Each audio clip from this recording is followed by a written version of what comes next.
Well, good morning. It's Monday morning, and back to my weekly video. I want to start off with some good news.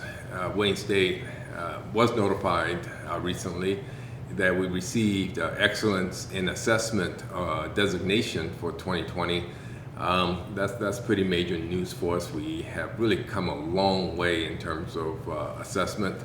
I want to congratulate Kathy Barrett, who is our Wayne State University Director of Assessment. She's done a marvelous job of getting us to where we are now, where we're getting recognized nationally for our efforts.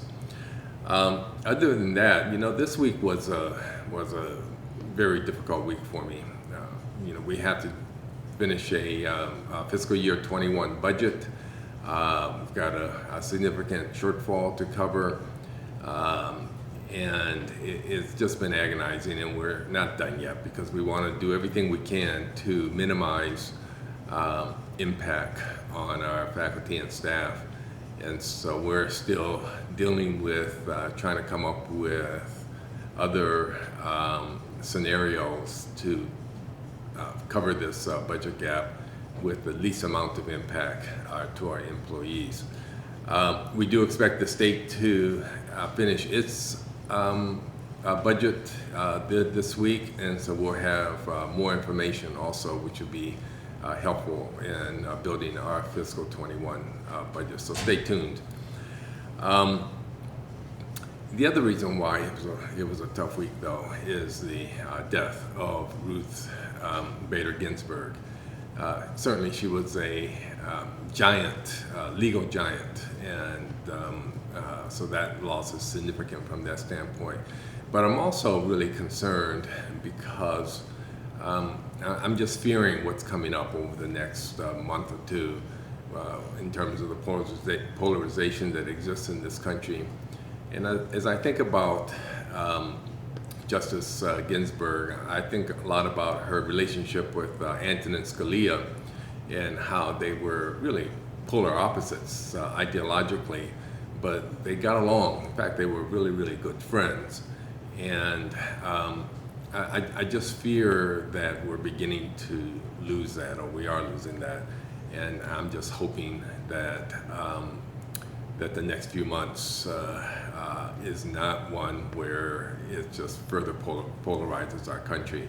So it was something that affected me quite a bit. In terms of COVID-19, we're doing well. I looked this morning at the new dashboard. Comparing to our trigger metrics, we're nowhere near any of the trigger metrics that we're doing well. There is one area, though, that I do have some concerns about. And on our trigger metrics, we have something that's somewhat subjective, and it has something to do with whether or not our stakeholders are following public health guidelines or not. And I have to say that I think it's pretty inconsistent at this point, particularly with outdoor mask wearing.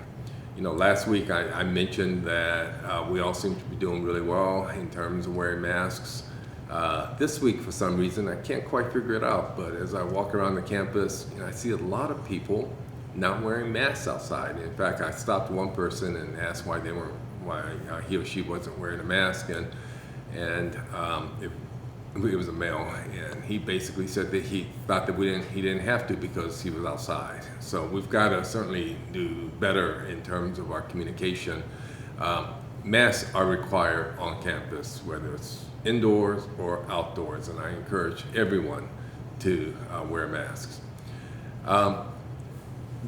The other thing I just wanted to mention is that we do have testing available at the campus health center, and there are a lot of universities where people are complaining because they're not able to get tests when they want them.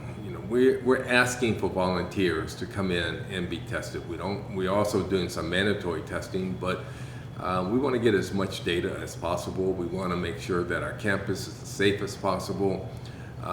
It's not going to cost you anything to come in, so we encourage you to come in and be tested. This will just be better for you to know whether or not you have the infection, but also it's a way for the campus to stay as safe as possible. So we're making this available. We have the capacity. Please come in and be tested. I'm excited about talking about this week's book that I read. I mentioned last week that I had just started a book by Gyasi called Homegoing, and it was really a fabulous book.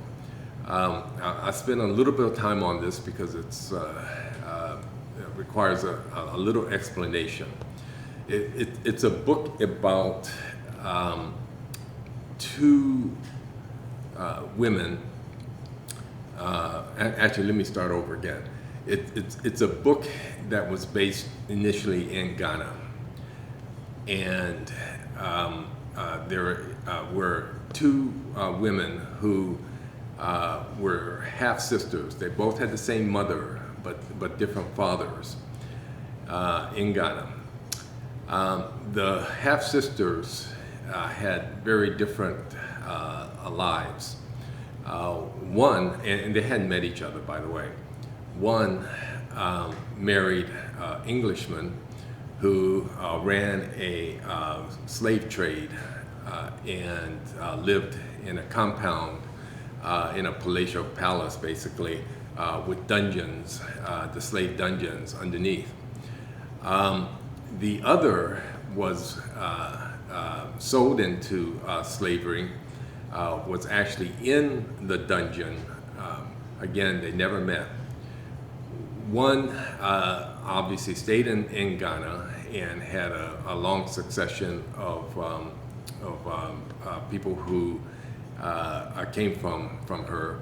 The other, having been sold into slavery, came to the United States, and in both situations, it goes down about 7 or 8 generations until the woman who married the Englishman, after 8 generations, there's a woman named Marjorie, who's a college student who's in the United States. And then on the other side, the slave side, a young man named Clifton, who was a graduate student. Somehow they meet, and not knowing that they're very, very distant cousins, and the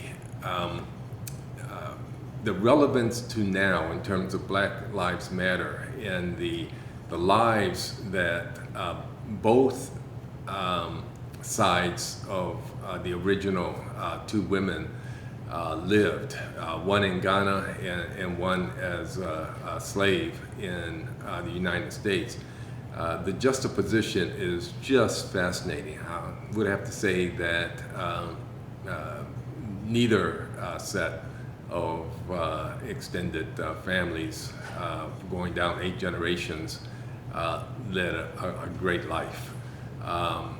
But it was just fascinating, and I would encourage anyone who's interested in a great novel that has relevance to current day Black Lives Matter, read this.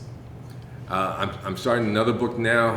I just got into it, so I don't know much about it at all at this point, and I'll come back next week and tell you about that. Until then, stay warrior safe.